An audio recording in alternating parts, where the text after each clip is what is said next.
నమస్తే welcome to our channel నేను సిరి తెలంగాణలో అతిపెద్ద జాతర సమ్మక్క సారలమ్మ జాతర అయితే ఇది తెలంగాణలో ఎంత పెద్ద పండుగ అంటే చాలా పెద్ద అంటే పక్కన రాష్ట్రాల నుంచి వెళ్ళి లక్షలాది మంది కూడా వస్తూ ఉంటారు ఇది 4 రోజుల్లో జరిగే ఈ పండుగని మన తెలంగాణలో ఇంతవరకు కూడా దీన్ని ఒక జాతీయ పండుగ నేషనల్ పండుగ లెక్క అయితే ఎప్పుడు చూడలేదు సో అయితే తెలంగాణ సర్కార్ వచ్చిన తర్వాత అయితే సమ్మక్క సారలమ్మ పండుగని జాతీయ పండుగ గుర్తిస్తామని అయితే చెప్పిండ్రు కానీ ఇంతవరకు అయితే అది సాధ్యం కాలేదు అయితే ఇవాళ మన దగ్గర ఉన్న సార్ ఏంటంటే తెలంగాణ టీడీపీ స్పోక్స్ పర్సన్ అయిన ఏఎస్ రావు గారు ఉన్నారు మరి ఈయనైనా మనకి చెప్తారా లేదనేది అయితే చూద్దాం నమస్కారం సార్ సార్ మనం చూసుకుంటే ఇవాళ నుంచి వెళ్ళి అయితే తెలంగాణ పండగ అతిపెద్ద పండగ మన జాతర సమ్మక్క సారలమ్మ జాతర అయితే జరుగుతుంది సో ఈ జాతరని మన కేసీఆర్ సర్కార్ అంటే తెలంగాణ వచ్చిన తర్వాత బంగారు తెలంగాణ చేసిన నేను అని చెప్పుకున్న కేసీఆర్ సార్ అయితే ఇంతవరకు దీన్ని ఒక జాతీయ పండుగ లెక్క అయితే ఎప్పుడు చెప్పలే సో ఇక్కడ ఈ పండగకి అయితే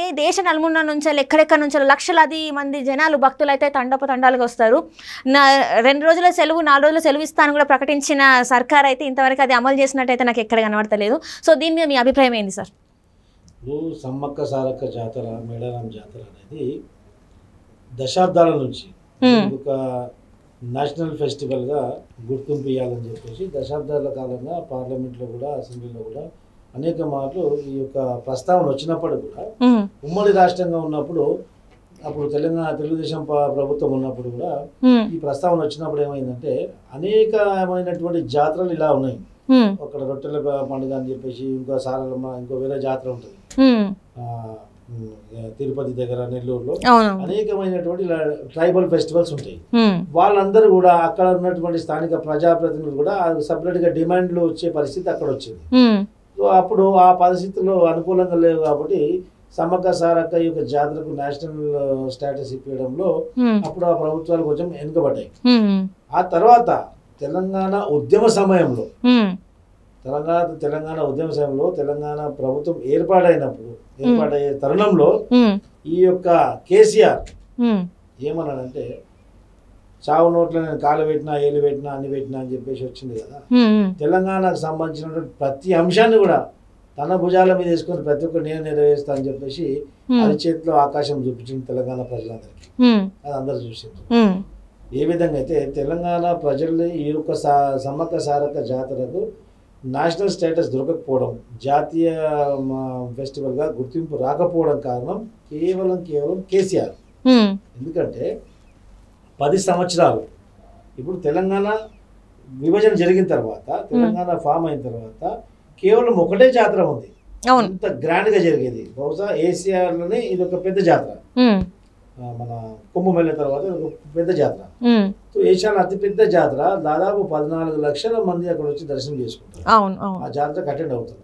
అలాంటి ఫెస్టివల్ ని నువ్వు నేషనల్ ఫెస్టివల్ గా ఇది గుర్తింపు పొందాలని చెప్పేసి పార్లమెంట్ లో కానీ కేంద్ర ప్రభుత్వం పైన ఒత్తిడి తేలింది ఎందుకంటే ఈ యొక్క దొర పరిపాలన కొనసాగింది ఎందుకంటే అట్టడుగు వర్గాలని బీసీలని ఎస్సీ ఎస్టీలని ముఖ్యంగా గిరిజనులను కూడా కేసీఆర్కి వీళ్ళందరూ నచ్చదు ప్రభుత్వం వచ్చిన డే 1 నుంచే అందరినీ అనగదొక్కడం దళితుని ముఖ్యమంత్రి చేస్తాను చేయలేదు దళిత 3 ఎకరాల భూమి ఇస్తానని ఇవ్వలేదు దేశవ్యాప్తంగా మొట్టమొదటిసారిగా దళిత రైతుల్ని బేడి లేచి నడిపించినటువంటి ఘనత వాళ్ళ పైన 3rd డిగ్రీ ఉపయోగించినటువంటి ఘనత కేసీఆర్కి దక్కింది ఈ ఏమంటారు అగ్రవర్ణాల పక్షపాతి అట్టడుగు వర్గాలకు వ్యతిరేకి కేసీఆర్ ఒకటే ఎగ్జాంపుల్ ఇస్తాను మీకు ప్రెసిడెంట్ గారు రాష్ట్రపతి ప్రణబ్ ముఖర్జీ గారు ఉన్నప్పుడు ఎయిర్పోర్ట్లో రాగానే శాస్త్ర నమస్కారం పెట్టేది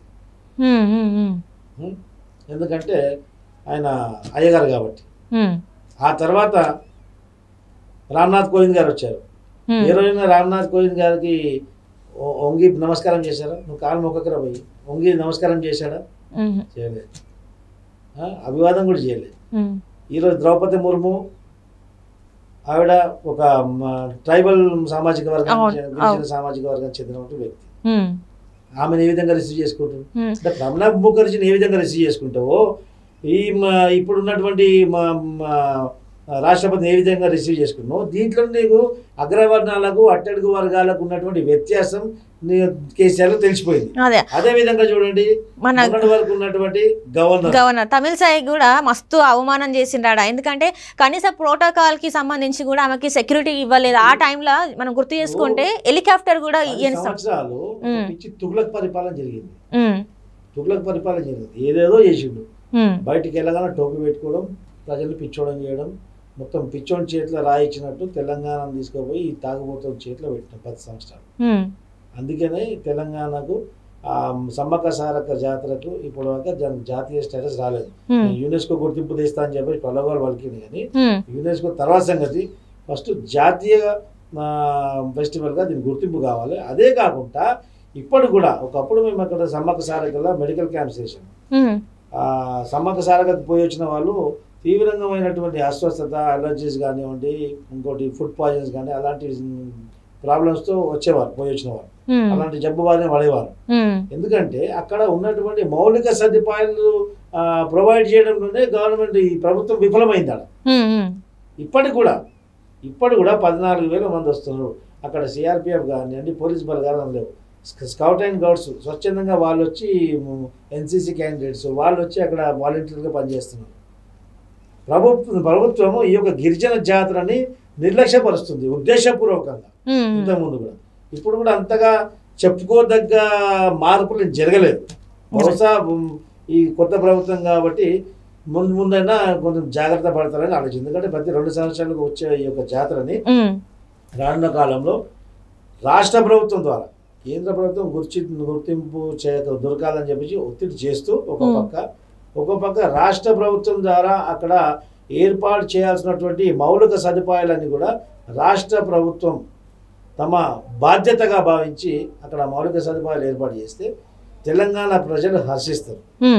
అది కాకుండా మళ్ళీ మొన్నటి చేసినట్టు కేసీఆర్ చేసినట్టు అదే వ్యవహరిస్తుంది, అదే చూసి చూడనట్టు పోతే మాత్రం మీరు కూడా ఈ యొక్క అట్టడుగు వర్గాలకు వ్యతిరేకిస్తున్నట్టు కనిపిస్తుంది. ఎందుకంటే ఇప్పుడు ఉన్నటువంటి అధికార పక్షం కానీ ప్రతిపక్షం కానీ మొత్తం అయ్యగారులు రెడ్డి దొరలే ఉన్నారు అట్లా.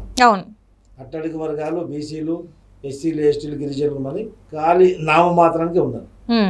అంటే అట్లా చూసుకున్నట్టయితే సార్, ఇప్పుడు ఇలాంటి ఒక మన రాష్ట్రం గర్వించదగ్గ ఒక జాతరని ఎందుకు ఇప్పటికీ కూడా ఈ రోజుకి ఈనాటికి కూడా ఎందుకు ఇంత వివక్ష? అంటే ఇది కేవలం ఒక ఆదివాసుల పండగనా? అంటే అడవి దేవతలని ఇట్లా ఆదివాసీ పండుగనే. ఓకే, సమ్మక్క సారక్క అనేది ఒక తల్లి కూతురు. అవును, సమ్మక్క సారక్క ఆ రోజు కాకతీయ రాజులకు వ్యతిరేకంగా, ఒక రాజకీయ పరిపాలనకు వ్యతిరేకంగా పోరాటం చేశారు. అంటే ఒక అట్టడుగు వర్గం, ఒక బలమైనటువంటి వర్గంతో, ఒక అగ్రవర్ణం వర్గంతో ధైర్యంగా ఢీకున్నటువంటి సంఘటన అది. యుద్ధం ఓడిపోయినప్పుడు ఆ యొక్క తల్లి మా సమ్మక్క సారక్క తర్వాత కొడుకు జంపన్న యుద్ధం ఓడిపోయిందని చెప్పేసి ఆ గాయాలతో శత్రువు చేతిలో మరణించడం ఆయనకు ఇష్టం లేక ఆ వాగులో దూకి చనిపోవడం జరిగింది, ఆత్మహత్య చేసుకోవడం జరిగింది. అందుకే ఆ వాగు జంపన్న వాగు అంటారు. సో ఈ విషయాలన్నీ కూడా ఈ యొక్క అరాచకానికి వ్యతిరేకంగా, ప్రజాస్వామ్యానికి వ్యతిరేకంగా చేసినటువంటి అదొక స్వాతంత్ర పోరాటమే. అది కూడా ఈ యొక్క దొరలు దాన్ని జీర్ణించుకోలేరు కదా. అంటే పెద్ద పెద్దోళ్ళు దొరలు కాబట్టి ఇట్లాంటివి నచ్చమంటారా? కూడా 200 సంవత్సరాల క్రితం కూడా ఈ యొక్క ఘటన జరిగింది. ఆ ఘటన దొరలకు వ్యతిరేకంగానే కదా ఈ పోరాటం చేసింది. మళ్ళీ ఈ దొరకు వ్యతిరేకంగా పోరాటం చేసినటువంటి వాళ్ళు దేవతగా మారిన వాళ్లకు ఏ విధంగా ప్రోత్సహిస్తాడు, ఏ విధంగా వాళ్లకు డెవలప్మెంట్ చేయాలని ఆలోచిస్తాడు? Right, thank you so much.